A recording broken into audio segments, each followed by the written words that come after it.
এবার থাকছে সারা দেশে ঘটে যাওয়া নানা ঘটনা নিয়ে টুকরো খবর জানাচ্ছেন সুমন সিদ্দিকী। ভারতের মুসলমানদের উপর হামলা ও সীমান্ত হত্যার প্রতিবাদে বরিশালে বিক্ষোভ সমাবেশ করেছে শিক্ষার্থীরা। গোপালগঞ্জে মাদ্রাসা শিক্ষার্থীদের কুপ্রস্তাব দেওয়ার অভিযোগে এক ব্যক্তির বিচারের দাবিতে বিক্ষোভ হয়েছে। চিকিৎসকের উপর হামলা প্রতিবাদে নোয়াখালীতে মানববন্ধন করেছেন চিকিৎসক ও স্বাস্থ্যকর্মীরা। দিনাজপুরে আধুনিক সবজির জাত ও টেকসই উৎপাদন প্রযুক্তির প্রসারে সবজি প্রদর্শনী হয়েছে। জামালপুরে সরকারিভাবে বোরো ধান চাল সংগ্রহ অভিযান শুরু হয়েছে।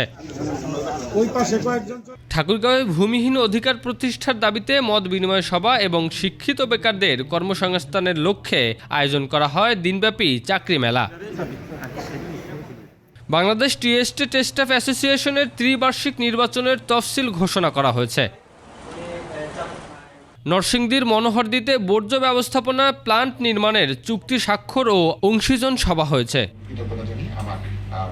সুমন সিদ্দিকী বাবু, 21 টেলিভিশন।